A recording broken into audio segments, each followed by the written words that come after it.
We will now build a tutorial for creating a simple maze game. You will need the resource folder named Maze Game, which should be located on your desktop and is where you will find the different sprites needed to complete this project.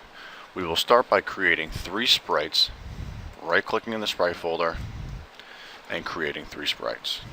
We'll name it Wall for the first one, and navigate to your folder, which should be on the desktop, Maze Game Resources. Here's my wall. I'll open it up, make sure you have the sprite underscore wall, hit OK. I'll then perform the same operations for the other 2 sprites needed at this particular point. Person, which is a bear, and the last one will be goal.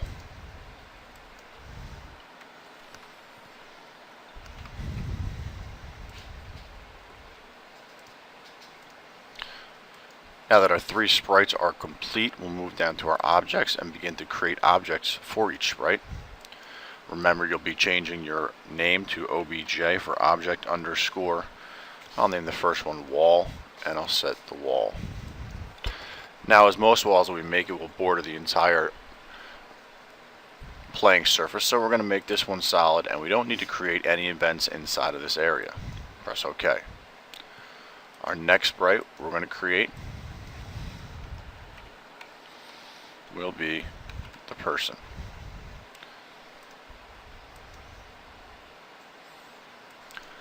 So the first thing we need to give to our person is we need to give the person the ability to move around the room using our keypad commands. So what we'll do is we'll go to Add Event and go to our keyboard control. What this means is every time any one of these keys are selected, an event will happen. So if I use the left, it means arrow left, and it starts to move to the left. Once the event happens, the action we want is the first move, which will drag in, and we want to go in the left direction for a speed of 4, making sure relative is unselected. We'll do this for the other 3 commands. Moving to the right,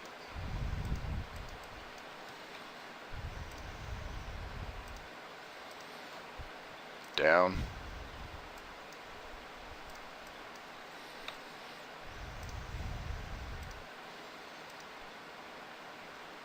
and up.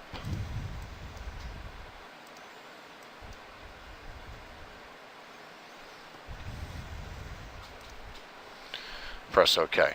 Now, in order to test to make sure that our sprite can move correctly, we're going to need to create a room. So I'll press OK. I'll right-click and create a simple room. Now, as you're looking at my room, you'll notice the grid size is rather small.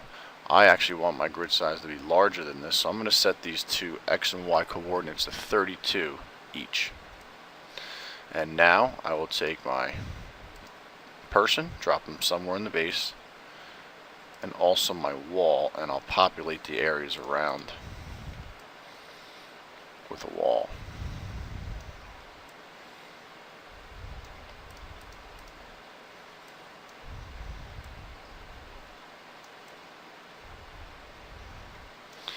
Okay, my wall is created. I place my sprite in the middle. Let's check this off.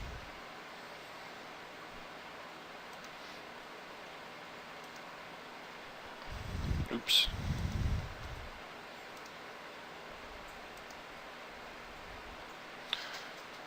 Some room in the room deleted, so let's go back. Let's delete this room. And let's create another room. Not sure why that didn't work right there, but I'll just create another one, making sure I change this. Add my person, and then my walls again.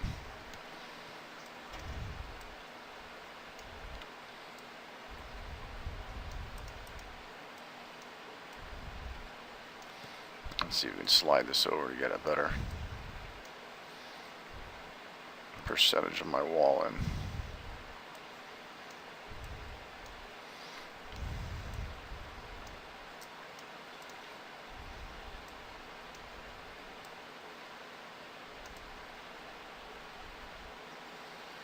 And press OK.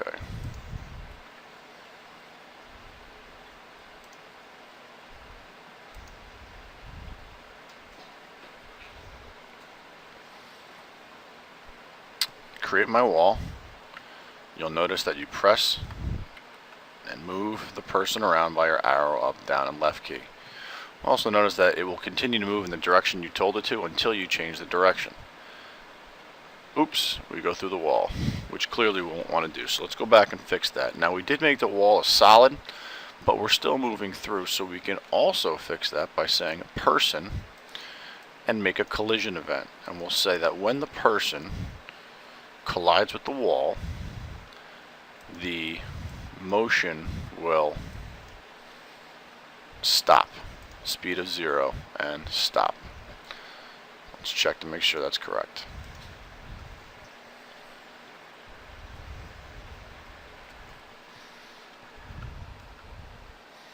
And there you have it.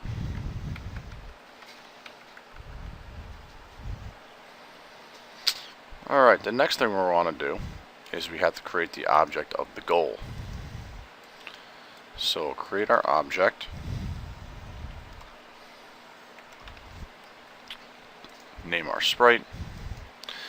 Now what we want the goal to do is when you reach the goal on each level, we're actually going to morph ourselves into another room, which we haven't built yet, but that's okay for now.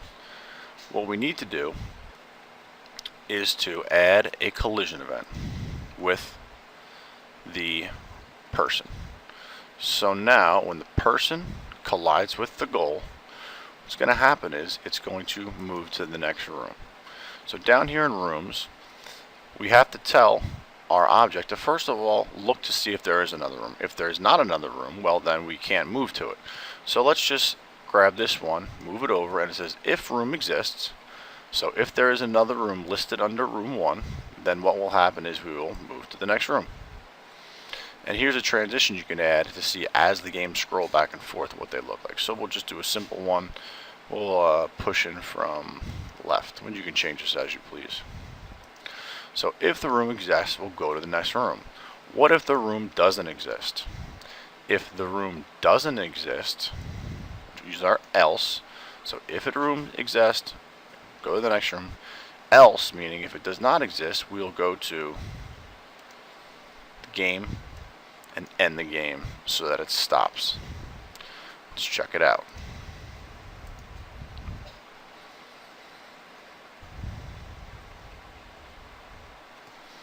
Oops, of course we need to put the goal into the room. So let's open a room up and you can add the goal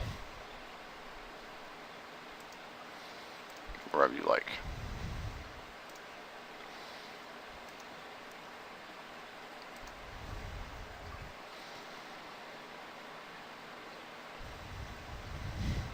And let's see, we're moving around.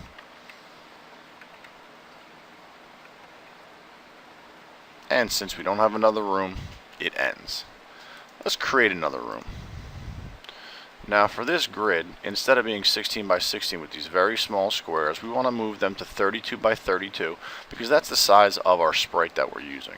So in here we'll go to 32 and here we'll go to 32, and you can see the grid size gets larger. Now this is the second room, so I'm going to add my border first.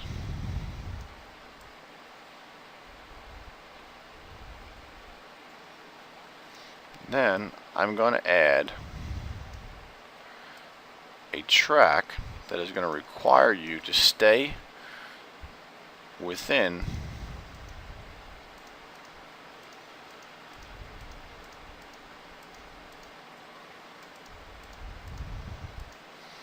a zigzag pattern.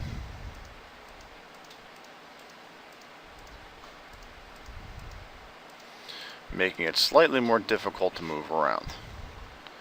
I'll come down here.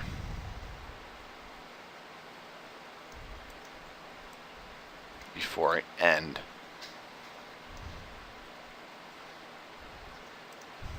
At this point. So you'll trace yourself all the way up and around. Let's put our person where we want them to start, which is down here. And we'll add the goal to this section here. Alright, let's check it.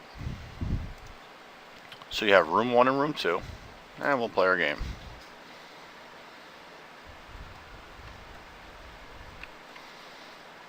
Alright, we're moving around. Now we press our goal. Now remember, if there's not a room, it's going to end. But there is another room, so we'll automatically move to it, and you can see how this move transitions. Now we're going to start moving again.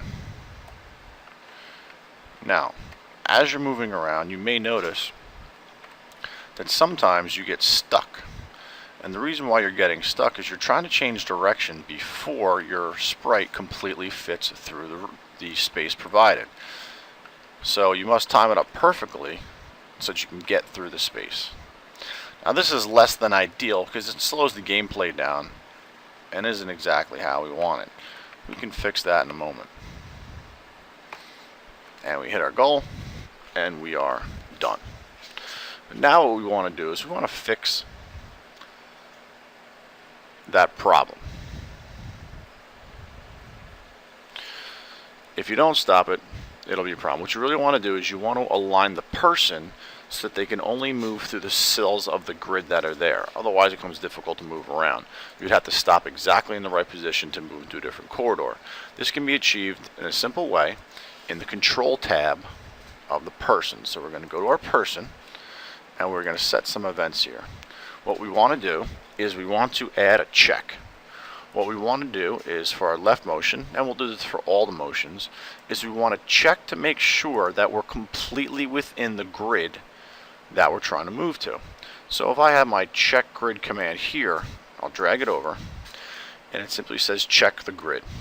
Now remember that we are a 32-32 grid, so we want to check to see if the grid is 32 and then we can move. However, the grid needs to go above the moving distance. So if we pull this down, you'll press the left command, that's the event.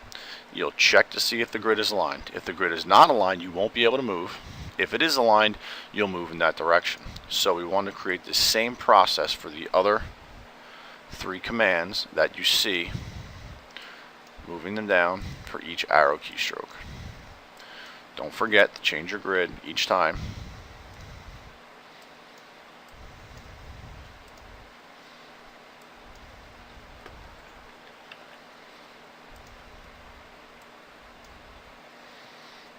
Okay, and let's see if it works.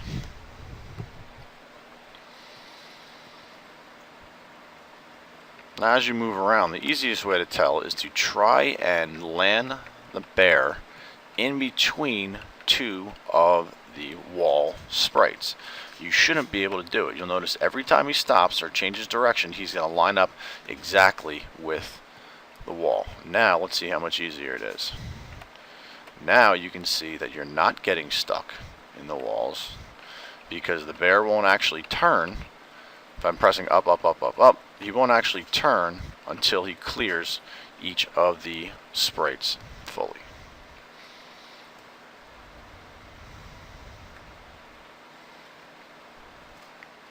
Alright.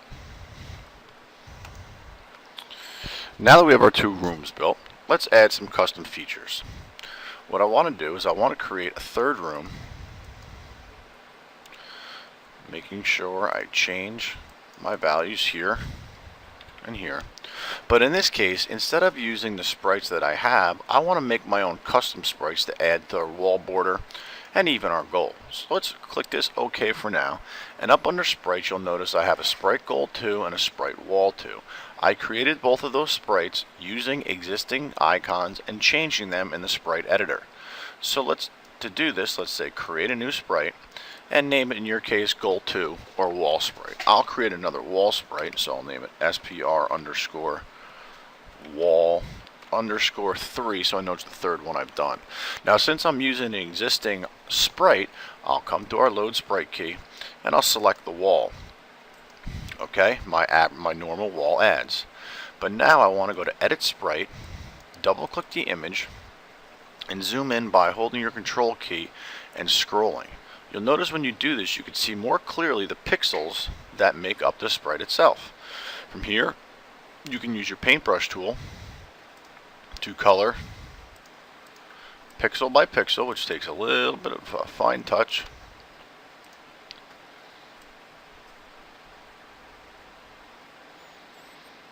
And if you accidentally come off, you can right click it, that'll erase it, but Control Z will also work to undo the part you just did. Now if I carefully move all the way around, you can change. Control Z.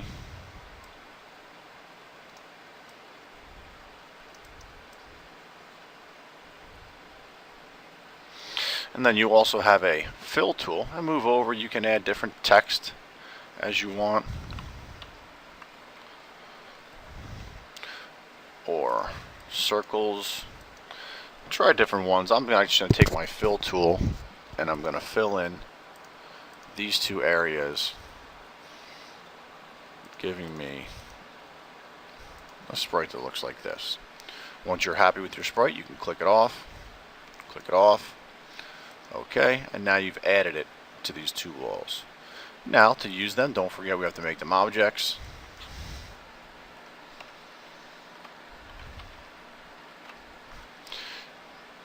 Set the sprite, make it solid, and that's all we need for the wall. What I want to do for the goal is I want to make another object for the goal.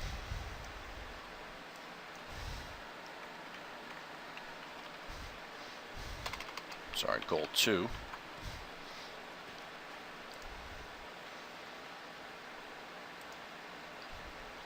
And press OK. Now, before you press OK, let's see if you can take this goal and create the commands so that when we put it into our room, instead of moving forward to the next room, let's see if we can go back to the previous room. Let's see if we can get that done. Now, I've created another room, I've added some different objects and a couple goals. See if you can create a couple different levels that give you effects like this.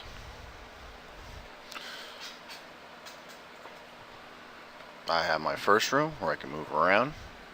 I will hit my goal and morph to the second room. You'll notice I have a separate flag, which takes me back to the first room with the transition.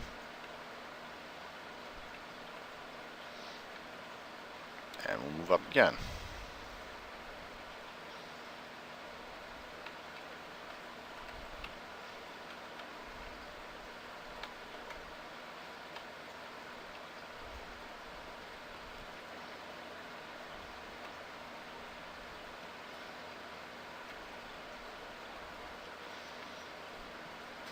All the way through.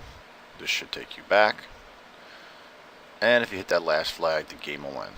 See if you can create 3 to 4 rooms using different color sprites for the walls, different colors for the goals, and a little bit more complicated maze giving each level options to go either way.